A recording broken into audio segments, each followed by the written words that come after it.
റസൂലുള്ളാഹി സല്ലല്ലാഹു അലൈഹി വസല്ലം തങ്ങൾ സ്ത്രീകൾക്ക് മാത്രമായുള്ള ഉപദേശങ്ങൾ അത് പ്രത്യേകമായി നൽകിയത് നമുക്ക് കാണാൻ സാധിക്കും. പ്രത്യേകമായ ദിവസം അവരുടെ സംശയങ്ങൾ ദൂരീകരിക്കാൻ, അവരുമായി ബന്ധപ്പെട്ട വിഷയങ്ങൾ പഠിപ്പിക്കാൻ അല്ലാഹുവിൻ്റെ റസൂൽ സല്ലല്ലാഹു അലൈഹി വസല്ലം തങ്ങൾ തിരഞ്ഞെടുത്തിരുന്നു. സഹാബാക്കളിൽ പ്രത്യേകിച്ച് അൻസാരി സ്ത്രീകൾ അവർ ധാരാളമായി ചോദിച്ചറിയുകയും ചെയ്തിരുന്നു. ഇന്ന് പലപ്പോഴും മുസ്ലിം സമൂഹത്തിലെ സ്ത്രീകൾ അവർക്ക് പഠിക്കാനുള്ള അവസരങ്ങൾ കുറവാണ്. ചെറുപ്പത്തിലെ മദ്രസ പഠനം കഴിഞ്ഞാൽ അവരുമായി ബന്ധപ്പെട്ട കർമ്മശാസ്ത്ര മസ്അലകൾ, ഫിഖ്ഹുൽ ഉസ്റ, കുടുംബവുമായി ബന്ധപ്പെട്ട കാര്യങ്ങൾ, അത്തരം വിഷയങ്ങൾ പഠിപ്പിക്കപ്പെടുന്നില്ല, പഠിക്കാൻ പലപ്പോഴും ശ്രമിക്കുന്നില്ല എന്നത് നാം തിരിച്ചറിയേണ്ടതുണ്ട്. പലപ്പോഴും സ്ത്രീകൾ അശ്രദ്ധമായി കാണുന്ന 3 ഗൗരവമുള്ള വിഷയങ്ങളാണ് ഉണർത്തുന്നത്. റസൂലുള്ളാഹി സ്വല്ലല്ലാഹു അലൈഹി വസല്ലം തങ്ങൾ പറഞ്ഞു, നരകം എനിക്ക് കാണിക്കപ്പെട്ടു. അതിൽ ധാരാളമായി സ്ത്രീകളാണുള്ളത്. യക്ഫുറൂൻ, അവർ നിഷേധിക്കുകയാണ്. ഖീല അയക്ഫുറൂന ബില്ലാഹ്, അല്ലാഹുവിനെയാണോ? സ്വഹാബത്ത് ചോദിച്ചു. റസൂലുള്ളാഹി സ്വല്ലല്ലാഹു അലൈഹി വസല്ലം തങ്ങളുടെ മറുപടി, യക്ഫുർനൽ അശീർ വയക്ഫുർനൽ ഇഹ്സാൻ, അവരവരുടെ ഭർത്താക്കന്മാരെയാണ് നിഷേധിക്കുന്നത്. ഭർത്താക്കന്മാർ ചെയ്യുന്ന നന്മകൾ, അവരുടെ സേവനങ്ങൾ, അതിനെ വില കുറച്ച് കാണുന്നു, അതിനെ ചെറുതായി കാണുന്നു. എന്നിട്ട് റസൂലുള്ളാഹി പറയുന്നു, ലൗ അഹ്സൻത ഇലാ ഇഹ്ദാഹുന്ന അദ്ദഹർ ثم رأت منك شيئا قالت ما رأيت منك خيرا قط. ഒരുപാട് കാലം നിങ്ങൾ നിങ്ങളുടെ ഇണക്ക് നന്മകൾ ചെയ്തു, ഇഹ്സാൻ അവർക്ക് നിങ്ങൾ ചെയ്തു. പക്ഷെ എന്തെങ്കിലും അവർക്ക് ഇഷ്ടമില്ലാത്ത ഒന്ന് നിങ്ങളിൽ കണ്ടാൽ, പറഞ്ഞൊരു കാര്യം ചെയ്തു കൊടുക്കാൻ കഴിയാതെ വന്നു കഴിഞ്ഞാൽ അവർ പറയും, ഒരു ഖൈറും നിങ്ങളിൽ ഇതുവരെ കണ്ടിട്ടില്ല, ഇതുവരെ ഒരു കാര്യവും ഞാൻ ചോദിച്ചത് ചെയ്തു തന്നിട്ടില്ല, അല്ലെങ്കിൽ എന്താ നിങ്ങൾ ചെയ്തു തന്നിട്ടുള്ളത്, ഞാൻ പറഞ്ഞതിൽ എന്താ എനിക്ക് കിട്ടിയിട്ടുള്ളത്? ആ ജീവിതകാലം മുഴുവൻ ചെയ്ത നന്മകളെ അവർ നിസ്സാരവൽക്കരിക്കും. റസൂലുള്ളാഹി സ്വല്ലല്ലാഹു അലൈഹി വസല്ലം തങ്ങൾ ശക്തമായ താക്കീത് നൽകിയ വിഷയമാണത്. ഭർത്താക്കന്മാർ ചെയ്യുന്ന ആ നന്മകളെ വില കുറച്ച് കാണുക, അതിനെ നിസ്സാരവൽക്കരിക്കുക, ഒരു ഖൈറും എനിക്ക് നൽകിയിട്ടില്ല എന്ന നന്ദികേടിന്റെ വാക്കുകൾ പറയുക എന്നുള്ളത്. മുസ്ലിം സഹോദരിമാരറിയേണ്ടത്, ഭർത്താക്കന്മാർ അവർ നൽകുന്ന നന്മകൾ, അവർ ചെയ്യുന്ന ഇഹ്സാൻ, അതിനെ വില കുറച്ച് കാണരുത്. പലപ്പോഴും അവരെ പ്രയാസപ്പെടുത്തുന്ന, അവർക്ക് കഴിയുന്നതിനപ്പുറത്തേക്ക് അവരുടെ മേൽ ഭാരം വെച്ച് കെട്ടുവെക്കുന്ന അവസ്ഥകൾ പല കുടുംബങ്ങളിലുമുണ്ട്. എന്താണ് തൻ്റെ ഭർത്താവിൻ്റെ വരുമാനം എന്ന് നോക്കിയിട്ട് വേണം നമ്മുടെ വീട്ടിലെ ചിലവ് തീരുമാനിക്കാൻ, നമ്മുടെ ആഗ്രഹങ്ങൾ തീരുമാനിക്കാൻ. അതിനപ്പുറത്തേക്ക് പലപ്പോഴും ഭർത്താക്കന്മാരെ കടക്കണിയിലേക്ക് വീഴ്ത്തുന്ന, ആവശ്യത്തിലധികം പെരുമ കാണിക്കാൻ വേണ്ടി സമ്പത്ത് വിനിയോഗിക്കുന്ന സാഹചര്യങ്ങൾ ചിലയിടങ്ങളിലുണ്ട്. അസ്ർ നമസ്കാരം കഴിഞ്ഞൊരു മനുഷ്യൻ പള്ളിയിലിരുന്ന് കരയുകയാണ്. ആളുകൾ നോക്കി നിൽക്കെ 50 വയസ്സ് കഴിഞ്ഞ ഒരു മനുഷ്യൻ പൊട്ടിക്കരയണമെങ്കിൽ അത്രമാത്രം ആ മനസ്സു വേദനിച്ചിട്ടുണ്ട്. എന്താണ് കാരണമെന്ന് അന്വേഷിച്ചപ്പോ പ്രവാസിയായിരുന്നു, നല്ല സാമ്പത്തികമായ ഭദ്രതയുണ്ടായിരുന്നു, കഴിയുന്ന കാലത്തെല്ലാം കുടുംബത്തിന് വേണ്ടതെല്ലാം നൽകിയിട്ടുണ്ട്, പ്രവാസം ഒഴിവാക്കി നാട്ടിലേക്ക് എത്തിയതാണ്. പക്ഷെ കുടുംബത്തിന് ഇപ്പോഴും പഴയ രൂപത്തിൽ തന്നെ കഴിയണം. ഇന്നയാൾക്ക് വരുമാനമില്ല, ഇന്നയാളുടെ കയ്യിൽ സമ്പത്തില്ല എന്നതറിയാം. പക്ഷെ ഭാര്യയും മക്കളും അത് ഉൾക്കൊള്ളാൻ തയ്യാറാകുന്നില്ല. അവർ പ്രയാസപ്പെടുത്തിക്കൊണ്ടേയിരിക്കുകയാണെന്ന് പറഞ്ഞ് ഒരു മനുഷ്യൻ ആളുകൾ നോക്കി നിൽക്കെ പള്ളിയിലിരുന്നിട്ട് പൊട്ടിപ്പൊട്ടി കരയാണ്. നമ്മൾ ആലോചിക്കേണ്ടത്, പല കുടുംബങ്ങളിലും ഈ അവസ്ഥയുണ്ട്. ഭർത്താവിന്റെ വരുമാനത്തിനപ്പുറത്തേക്ക് അവരുടെ മേൽ ഭാരം കെട്ടിവെക്കുന്നവർ. കുടുംബത്തിലെ എല്ലാ പുതിയ താമസം തുടങ്ങുമ്പോഴും ഇതാ അവിടെ ഫ്രിഡ്ജ് വേണം, അവിടെ ഇന്നത് വേണം, അവിടെ അത് വേണം. ഒരു 20,000 രൂപ ഫ്രിഡ്ജ് അതിന് വേണമെങ്കിൽ തന്റെ ഭർത്താവിന് എത്രയാണ് വരുമാനം എന്നൊന്ന് നോക്കണം. 15,000 16,000 അല്ലെങ്കിൽ ഓട്ടോ ഓടിച്ച് മാസത്തിലൊരു 10,000 കൂട്ടിമുട്ടിക്കാൻ കഴിയുന്ന ഒരു മനുഷ്യൻ അത്ര വലിയൊരു ഗിഫ്റ്റ് തന്റെ കുടുംബത്തിൽ കൊണ്ടുപോയി കൊടുക്കണമെങ്കിൽ പിന്നെ ഈ ഒരു മാസത്തെ വീട്ടിലെ ചെലവ് അതെങ്ങനെ കഴിയും? ഈ മനുഷ്യന്റെ ഉള്ളിൽ മക്കളുടെ ഫീസ് അടക്കണം, വീട്ടിലെ കാര്യങ്ങൾ കഴിയണം, ഹോസ്പിറ്റൽ വിഷയങ്ങൾ വന്നു കഴിഞ്ഞാൽ അതുമായി ബന്ധപ്പെട്ട പ്രയാസങ്ങൾ, ഇതെല്ലാം അറിയാനുള്ള അവരെ സാമ്പത്തികമായി അവരെ ചേർത്ത് നിർത്താനുള്ള ഒരു ശ്രമമാണ് ഒരു സ്ത്രീയുടെ ഭാഗത്തുനിന്ന് ഉണ്ടാകേണ്ടത്. അല്ലാതെ അവരുടെ മേൽ ഭാരം കെട്ടിവെക്കുന്ന, ആവശ്യമില്ലാത്ത ചെലവുകൾ കൊണ്ടുവരുന്ന, ജീവിതകാലഘട്ടത്തിൽ മുഴുവൻ കിട്ടേണ്ടത് മുഴുവൻ എടുത്ത് ആവശ്യം കഴിയുമ്പോൾ കരിവേപ്പില പോലെ വലിച്ചെറിയുന്ന ഒരാളായി നമ്മുടെ വീട്ടിലെ ഭർത്താക്കന്മാർ, പുരുഷന്മാർ മാറുന്ന സാഹചര്യങ്ങൾ ഉണ്ടാകരുത്. ഇൻഷാ അല്ലാഹ് അതുമായി ബന്ധപ്പെട്ട് വിശദമായിക്കൊണ്ട് നമുക്ക് ഖുതുബയിൽ പറയാനുണ്ട്. ഇപ്പോൾ അതല്ല വിഷയം എന്നതുകൊണ്ട് ഇവിടെ ആ വിഷയം അവസാനിപ്പിക്കുകയാണ്. രണ്ടാമത്തെ ഒരു കാര്യം, പലപ്പോഴും മുസ്ലിം കുടുംബത്തിൽ മുസ്ലിം സ്ത്രീകളുടെ വസ്ത്രധാരണ ഇന്ന് ഇസ്ലാമികമല്ല. തലയിൽ ഒരു തട്ടമിട്ടാൽ അത് ഇസ്ലാമിക വസ്ത്രമായി എന്ന് ആരാണ് പറഞ്ഞത്? തലയിലൊരു ഷാളുണ്ടെങ്കിൽ, തലയിലൊരു തട്ടമുണ്ടെങ്കിൽ ഏതു വസ്ത്രവും ഇസ്ലാമികമാകും എന്നാരാണ് ഈ സമുദായത്തെ പഠിപ്പിച്ചത്? ഇസ്ലാമിലെ വസ്ത്രം കൃത്യമായി പരിശുദ്ധ ഖുർആൻ പരിചയപ്പെടുത്തിയിട്ടുണ്ട്. അതുമാത്രമാണ് ഇസ്ലാമിക വസ്ത്രം. മറ്റുള്ളതിന് എന്തെങ്കിലും പേര് നമുക്ക് വിളിക്കാം, അത് ഇസ്ലാമാണ് എന്ന് നമ്മൾ പറയരുത്. പരിശുദ്ധ ഖുർആൻ പറഞ്ഞു, യുദിനീന അലൈഹിന്ന മിൻ ജലാബീബിഹിന്ന, അവരുടെ ജിൽബാബുകൾ അവരുടെ ശരീരത്തിലേക്ക് താഴ്ത്തിയിടട്ടെ. ഇസ്ലാമിലെ പെണ്ണിന്റെ ഒരു വസ്ത്രം എന്ന് പറഞ്ഞാൽ അവരുടെ ശിരസിൽ അവർ ധരിക്കുന്ന വസ്ത്രം, ആ തുണി, അത് അവരുടെ ശരീരത്തിലേക്ക് താഴ്ത്തിയിടുന്ന രൂപത്തിലാണ്. അതിങ്ങനെ കെട്ടിവെക്കുന്ന രൂപത്തിലല്ല. സൗന്ദര്യ പ്രകടനത്തിനുള്ളതല്ല ഇസ്ലാമിലെ വസ്ത്രം. ഇന്ന് പുറത്തേക്ക് ഇറങ്ങുമ്പോൾ യൂട്യൂബ് ചാനൽ നോക്കാൻ, എങ്ങനെയാണ് പിന്നെ ഹിജാബ് ധരിച്ചാലും എങ്ങനെ സുന്ദരിയായിട്ട് ഒരുങ്ങാം, അതിന് ഒരുപാട് ചാനലുകൾ, ഹിജാബ് ട്യൂട്ടോറിയൽ. അവര് പറഞ്ഞു കൊടുക്കണതാ, നിങ്ങൾ ഹിജാബ് ഇട്ടാൽ സൗന്ദര്യം കുറയുന്നുള്ള പേടിയൊന്നും വേണ്ടതാ, ഞങ്ങളിതാ കുറെ വീഡിയോ ഇറക്കിയിട്ടുണ്ട്, ഈ രൂപത്തിൽ നിങ്ങൾ തുണി ചുറ്റിയാൽ നിങ്ങളുടെ സൗന്ദര്യം പ്രകടമാക്കും. എന്നിട്ട് 10ഉം 20ഉം പിന്നും പിടിച്ച് അരമണിക്കൂർ ഹിജാബിന് വേണ്ടിയിട്ട് ഒരുങ്ങാൻ വേണ്ടി മുസ്ലിം കുടുംബത്തിലെ സ്ത്രീകൾ സമയം മാറ്റിവെക്കാൻ. ഇസ്ലാമിലെ ഹിജാബ് ധരിക്കാൻ എന്തിനാണ് 10-15 മിനിറ്റ്? അവരുടെ മുഖമക്കന അത് ശരീരത്തിലേക്ക് താഴ്ത്തിയിടുക, അതാണ് ഇസ്ലാമിലെ ഹിജാബ്, അതാണ് ഇസ്ലാമിന്റെ വേഷം. അവിടെ ശൈത്താൻ പറഞ്ഞു കൊടുക്കാണ്, ആ ഹിജാബ് ഇട്ടാൽ നിന്റെ സൗന്ദര്യം പ്രകടാകൂല, അപ്പൊ ദാ ഈ കോലം കെട്ടിക്കോ. ഹിജാബ് തന്നെതാ ഇങ്ങനെ 100ഉം 200ഉം മോഡലുണ്ട്, ഈ രൂപത്തിൽ ആയാൽ നിനക്ക് ആളുകളുടെ മുന്നിൽ നിന്റെ സൗന്ദര്യം പ്രകടിപ്പിക്കാം, സൗന്ദര്യത്തിനൊരു കൊട്ടവും പറ്റൂല. എന്നിട്ട് അത് കണ്ട് ആ കോലം കെട്ടി നടക്കുന്ന അവസ്ഥയിലേക്ക് മുസ്ലിം സമൂഹത്തിലെ സ്ത്രീകൾ മാറുന്നു. ശരീരത്തിന്റെ സൗന്ദര്യം പ്രകടമാക്കുന്നു, ശരീരഭാഗങ്ങൾ പ്രകടമാക്കുന്നു. മുഖവും മുൻകൈയുമല്ലാത്ത ശരീരത്തിന്റെ മുഴുവൻ ഭാഗവും മറക്കണമെന്നതിൽ പണ്ഡിതന്മാർക്കിടയിൽ അഭിപ്രായ വ്യത്യാസമില്ലല്ലോ. മുഖം മറക്കണം എന്ന വിഷയത്തിൽ അഭിപ്രായ വ്യത്യാസമുണ്ട്. ആ ഒരു മസ്അലയിലേക്ക് ഞാൻ പ്രവേശിക്കുന്നില്ല.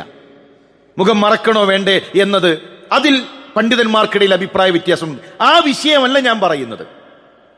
എല്ലാവരും അംഗീകരിക്കുന്ന ഒരു വിഷയമുണ്ടല്ലോ, മുഖവും മുൻകൈയുമല്ലാത്ത മുഴുവൻ ഭാഗവും ഒരു സ്ത്രീയുടെ ഔറത്താണ്, ഒരു സ്ത്രീയുടെ നഗ്നതയാണ്, മഹ്റമല്ലാത്തവരുടെ മുന്നിൽ മറക്കണം എന്നതിൽ ഒരു അഭിപ്രായ വ്യത്യാസവും മുസ്ലിം സംഘടനകൾക്കിടയിലോ ഇവിടെയുള്ള ഏതെങ്കിലും മുസ്ലിം ആളുകൾക്കിടയിലോ ഇല്ലല്ലോ. പക്ഷെ എന്താണ് നമ്മുടെ സഹോദരിമാരുടെ വസ്ത്രം? മറക്കേണ്ട ഭാഗങ്ങൾ തുറന്നിട്ട് നടക്കുന്നു. അല്ലാഹുവിന്റെ റസൂൽ പറഞ്ഞു, റുബ്ബ ഖാസിയത്തിൻ ഫിദ്ദുനിയ ആരിയത്തിൻ ഫിൽ ആഖിറ. ദുനിയാവിൽ വസ്ത്രം ധരിച്ച ചില ആളുകൾ, ചില സ്ത്രീകൾ നാളെ പരലോകത്ത് നരകത്തിൽ നഗ്നകളായിട്ട് അവരുണ്ടായിരിക്കും. എന്തേ കാരണം? വസ്ത്രം ധരിച്ചിട്ടുണ്ട്, മറയേണ്ട ഭാഗങ്ങൾ മറഞ്ഞിട്ടില്ല. അവരുടെ മറയേണ്ട ഭാഗങ്ങൾ മറഞ്ഞിട്ടില്ല. അവരുടെ കഴുത്ത് ഔറത്താണ്, വയറ് ഔറത്താണ്, കഫ് കഴിഞ്ഞ് കൈപ്പത്തി കഴിഞ്ഞ് അതിനുശേഷമുള്ള ഭാഗങ്ങൾ ഔറത്താണ്. ആ മറയേണ്ട ഭാഗങ്ങൾ മറയുന്നില്ല. മിൻ അശ്റാത്തി സാഅ, ലോകാവസാനത്തിന്റെ സമയത്ത് പ്രത്യക്ഷപ്പെടുന്ന ചിലരുണ്ട്. നിസാഉൻ കാസിയാത്തുൻ ആരിയാത്ത്, വസ്ത്രം ധരിച്ചിട്ടും ശരീരത്തിന്റെ നഗ്നത വെളിവാകുന്നവർ, മറയേണ്ട ഭാഗങ്ങൾ പ്രകടമാക്കുന്നവർ. മിൻ അശ്റാത്തി സാഅ, ലോകാവസാനത്തിന്റെ അടയാളങ്ങളിൽ പെട്ടതാണ്. ഇപ്പൊ തലയിലൊരു തട്ടിട്ടാൽ അത് ഇസ്ലാമിക ആവൂല. ഇവിടെ നമ്മൾ ആലോചിക്കേണ്ട ഒരു വിഷയം, എത്ര ആളുകൾ ഇത് ഗൗരവത്തിൽ കാണുന്നുണ്ട്. ഫലസ്തീൻ നമുക്ക് വികാരമാണ്. ഫലസ്തീൻ നമ്മളെ പ്രയാസപ്പെടുത്തുന്നുണ്ട്. എന്താണ് കാരണം? നമ്മുടെ ഭൂമി അധിനിവേശം നടത്തിയിരിക്കുന്നു, നമ്മുടെ പ്രദേശം അധിനിവേശം നടത്തിയിരിക്കുന്നു, നമ്മുടെ പ്രദേശം കട്ടെടുത്തിരിക്കുന്നു, നമ്മുടെ സഹോദരന്മാർ അവിടെ മരണപ്പെട്ടു വീഴുന്നു. അതുപോലെ ഒരു വികാരമല്ലേ ഇത്? ഇസ്ലാമിന്റെ സംസ്കാരം അധിനിവേശം നടത്തുന്നു, നമ്മുടെ ദീൻ അധിനിവേശം നടത്തുന്നു. മുസ്ലിം കുടുംബങ്ങളിൽ 90% വീടുകളിലും ഇസ്ലാമിന്റെ സംസ്കാരം അധിനിവേശം നടത്തപ്പെട്ടു കഴിഞ്ഞു. എന്താ മുസ്ലിം കുട്ടികളുടെ വസ്ത്രം? ഞെരിയാണിയുടെ മുകളിൽ ജീൻസ് ധരിച്ച് നടക്കുന്ന മുസ്ലിം പെൺകുട്ടികളില്ലേ? സാരി എടുത്തുകൊണ്ട് അങ്ങാടിയിലൂടെ നടക്കുന്ന ഉമ്മമാരില്ലേ? നോമ്പ് നോൽക്കുന്നവർ, നമസ്കരിക്കുന്നവർ, ഫലസ്തീനിനെ കുറിച്ച് പ്രയാസപ്പെടുന്നവർ, തലയിൽ ഒരു തട്ടമിട്ട് മുടി കാണിച്ച് നടക്കുന്ന എത്രയെത്ര മുസ്ലിം സഹോദരിമാർ. ഇസ്ലാമിന്റെ സംസ്കാരം അധിനിവേശം നടത്തപ്പെടുമ്പോ നമ്മുടെ മനസ്സിൽ വേദനയില്ലേ? നമ്മുടെ ദീൻ നമ്മളിൽ നിന്ന് അധിനിവേശം ചെയ്ത് കൊണ്ടുപോകുമ്പോ നമുക്ക് പ്രയാസമില്ലേ? ഫലസ്തീനിൽ നമ്മൾ പ്രയാസപ്പെടുന്നു. ഇത് നമ്മുടെ സംസ്കാരമാണ്. ഇവിടെ നഷ്ടപ്പെടുന്നത് നമ്മുടെ ദീനാണ്, ഇസ്ലാമിന്റെ വേഷമാണ് നമ്മുടെ നാട്ടിൽ നിന്ന് എടുത്തുപോയിക്കൊണ്ടിരിക്കുന്നത്. അതിനെക്കുറിച്ച് എന്തുകൊണ്ടാണ് നമ്മൾ ചിന്തിക്കാത്തത്? അതെന്താണ് നമ്മുടെ ചർച്ചകളിലേക്ക് വരാത്തത്? ശുദ്ധ ലിബറലിസം നമ്മുടെ വീടുകളിൽ എത്തിയിട്ടുണ്ട്. മൈ ബോഡി മൈ ചോയ്സ്, ഇതെന്റെ ശരീരം, ഞാൻ തീരുമാനിക്കും. ഏതു വസ്ത്രം, ഏതു രൂപം ഞാൻ തീരുമാനിക്കും. ആ ചിന്തയാണ് ഈ വേഷത്തിലേക്ക് നമ്മുടെ കുട്ടികളെ എത്തിച്ചിട്ടുള്ളത് എങ്കിൽ ഇനിയും നമ്മൾ ആരെയാണ് കാത്തു നിൽക്കുന്നത്? കേരളത്തിന് പുറത്ത് ഒരു മഹല്ലിനെ കുറിച്ച് തൊട്ടടുത്ത ദിവസം കേൾക്കുകയുണ്ടായി. ഇസ്ലാമിക വേഷം ധരിച്ച് നടക്കുന്ന ഒരു സമൂഹം. അവിടെ ഒളിച്ചോട്ടങ്ങളില്ല. അവിടെ ഏതെങ്കിലും അമ്പലത്തിൽ ചെന്നുകൊണ്ടുള്ള മറ്റു മതക്കാരന്റെ കൂടെ ഇറങ്ങിപ്പോകുന്ന താലികെട്ടലുകൾ അവിടെയില്ല. ആ രൂപത്തിലുള്ള എന്തെങ്കിലും വിഷയങ്ങൾ അവിടെയില്ല. അപ്പൊ എന്താ കാരണം എന്ന് അന്വേഷിച്ചപ്പോ കിട്ടിയ ഉത്തരം ആ നാട്ടിലെ മഹല്ലിന്റെ പ്രവർത്തനാണ്. ആഴ്ചയിൽ 2 ക്ലാസ് ആ മഹല്ലിലുള്ള ആളുകൾ പങ്കെടുക്കൽ നിർബന്ധമാണ്. ആ മഹല്ലിൽ മെമ്പർഷിപ്പ് എടുത്തവർ ആഴ്ചയിൽ 2 ക്ലാസ് കുടുംബസമേതം അവിടെ പങ്കെടുക്കും. അഖീദ പഠനം അവിടെയുണ്ട്. വിശ്വാസപരമായ ഒരു ജനതയെ വാർത്തെടുക്കുന്നു. കുടുംബം ഒന്നിച്ചുകൊണ്ട് ആഴ്ചയിൽ 2 സമയത്ത് അവിടെ കച്ചവടക്കാരുണ്ട്, എല്ലാ തിരക്കുള്ളവരുണ്ട്. പക്ഷേ അവരുടെ വൈജ്ഞാനികമായ ഉയർച്ച അതുണ്ടാകേണ്ട സമയത്ത് കുടുംബസമേതം അവിടെ അവരുണ്ടാകും.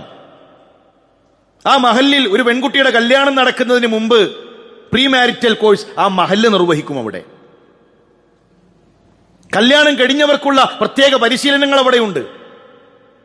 പലപ്പോഴും നമ്മുടെ നാട്ടിൽ ഇത്തരം വിഷയങ്ങളിൽ ഒന്നും ഒരു ശ്രദ്ധയില്ലാതെ പലപ്പോഴും അരി കൊടുക്കലും സാമ്പത്തികമായ സഹായങ്ങളിലും ഒതുങ്ങിപ്പോകുന്നു. ഏറ്റവും വലിയ ദൗത്യം അഖീദ കൈമാറലാണ്.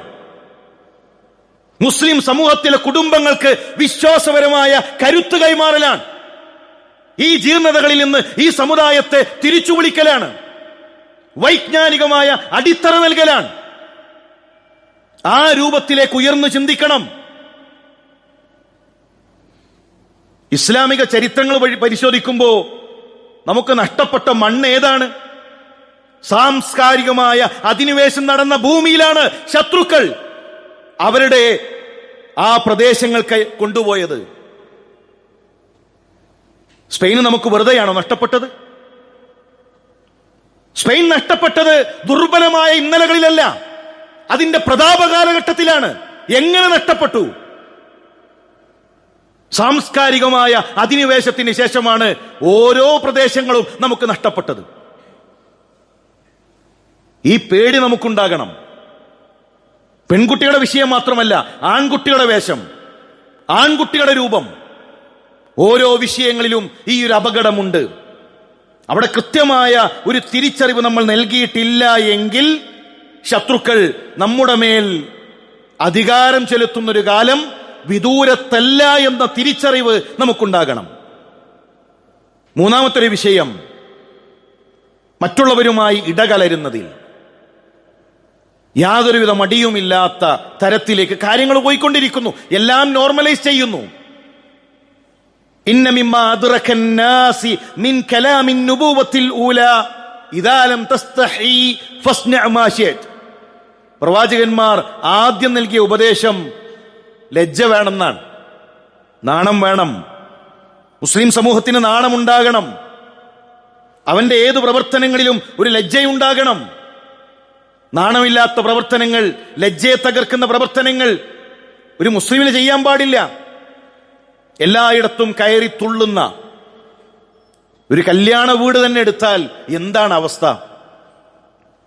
എന്താണ് നമ്മുടെ മറ്റു പല മതങ്ങളും ചിലപ്പോ അവരുടെ വിവാഹവേളകളൊക്കെ എത്ര ആദരവോടുകൂടെയാണ് അവർ കാണുന്നത്.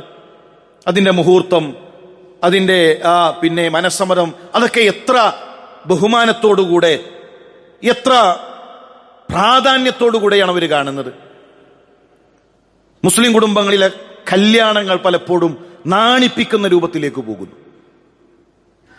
ലജ്ജ നശിച്ചുകൊണ്ടിരിക്കുന്നു. ഒരു പന്തലൊരുക്കിയിട്ടാണ് മണവാട്ടിയെ കൊണ്ടുവരുന്നത്. ആളുകൾ നോക്കി നിൽക്കാൻ. എന്നിട്ട് ആദ്യമായി കാണുന്നത് പോലെ പെണ്ണ് ഒരു ടാറ്റ കാണിച്ചു കൊടുക്കുന്നു സ്റ്റേജിൽ നിന്ന്. അപ്പൊ പുതുമണവാളൻ അവൻ തിരിച്ചൊരു ടാറ്റ കാണിക്കാൻ, എന്നിട്ട് സ്റ്റേജിൽ നിന്ന് പ്രപ്പോസ് ചെയ്യുന്നു. പിന്നീട് സംഗീതത്തിന്റെ ആരവങ്ങളാണ്. നൃത്തം ചെയ്യുന്നു. നൃത്തം ചെയ്യാൻ കൂടെയാരാണ്? കാരണവന്മാരാണ്. ഇതാ ഞങ്ങളൊക്കെ തന്തവൈബല്ല, ഞങ്ങളൊന്നും മോശക്കാരല്ല, ഞങ്ങൾ ഉഷാറാണ്, പുതിയ തലമുറയുടെ കൂടെ പിടിച്ചു നിൽക്കണം. എന്നിട്ട് ഹാജിയാരും കാരണവന്മാരും ചാടിക്കളിക്കുന്നു. കൈയടിച്ച് പ്രോത്സാഹിപ്പിക്കുന്നത് തട്ടയിട്ട ഹിജാബ് ധരിച്ച ഉമ്മമാരാണ്. എവിടെയാണ് നമ്മുടെ ഹയാ? എവിടെയാണ് നമ്മുടെ സംസ്കാരം? അതുകൊണ്ട് വളരെ ഗൗരവത്തോടുകൂടെ ഇത്തരം വിഷയങ്ങൾ നാം നോക്കിക്കാണേണ്ടതുണ്ട്. ജനങ്ങളുമായി ഇടകലരുന്നിടത്ത് അവിടെ ഒരു ഇസ്ലാമികമായ സംസ്കാരം കാത്തു സൂക്ഷിക്കണം. ഇസ്ലാമിന്റെ സ്വഭാവ ഗുണമാണ് ഹയാ, നാണം, ലജ്ജ എന്നുള്ളത്. എല്ലായിടത്തും അവൻ തുള്ളാനുണ്ടാകില്ല. എല്ലായിടത്തും അവൻ ചാടിക്കളിക്കാൻ ഉണ്ടാവുകയില്ല. ഒരു മുസ്ലിമിന് ചില കടമ്പകളുണ്ട്. കാരണം ഇത് ദുനിയാവാണ്. എല്ലാ സുഖങ്ങളും ഇവിടെയല്ല, എല്ലാ ആനന്ദങ്ങളും ഇവിടെയല്ല. മാലി വലി ദുനിയാ, ഞാനും ഈ ദുനിയാവും തമ്മിൽ എന്തു ബന്ധം? ആഖിറമാണ് അവൻ കൊതിക്കുന്നത്, ആഖിറത്തിലാണ് അവൻ പ്രതീക്ഷിക്കുന്നത്. അതുകൊണ്ട് സഹോദരന്മാരെ, ഇത്തരം വിഷയങ്ങൾ തിരുത്തണം. കപ്പലിൽ പോവാണ് കുറച്ചാളുകൾ, താഴെയുള്ളവർക്ക് വെള്ളം വേണം, വെള്ളം കിട്ടണമെങ്കിൽ മുകളിലെത്തണം. ഇപ്പൊ അവർ തീരുമാനിക്കണമെന്ന താഴെ ഒരു സുഷിരമിട്ടാൽ, കപ്പലിനൊരു സുഷിരമിട്ടാൽ നമുക്ക് എല്ലാവർക്കും കിട്ടുമല്ലോ, മുകളിലുള്ളവരെ പ്രയാസപ്പെടുത്തും വേണ്ട. എന്താ റസൂലുള്ളാഹി പറഞ്ഞത്? തടഞ്ഞില്ലെങ്കിൽ ആ കപ്പല് മുങ്ങും, ഒന്നിച്ച് നശിക്കും. അതിലെല്ലാവരും പെടും, പ്രബോധകന്മാരും പെടും, ഖത്തീബും പെടും, പള്ളിയിൽ 5 വക്ത് നമസ്കരിക്കുന്നവനും പെടും, ഖുർആൻ ഓതുന്നവനും പെടും, എല്ലാവരും പെടും ആ ഫിത്നയിൽ. തിരുത്തിയില്ലെങ്കിൽ, അരുതെന്ന് പറഞ്ഞില്ലെങ്കിൽ, ഇത് ദീനല്ല എന്ന് പറഞ്ഞില്ലെങ്കിൽ, ഈ തോന്നിവാസം നമ്മളുടെ മൂക്കിന്റെ ചുവട്ടിൽ നമ്മുടെ കുടുംബങ്ങളിൽ നടക്കുമ്പോൾ പാടില്ല എന്ന് പറഞ്ഞില്ലെങ്കിൽ അതിലെല്ലാവരും പെടും. രക്ഷപ്പെടുത്തിയാലോ എല്ലാവരും രക്ഷപ്പെടും.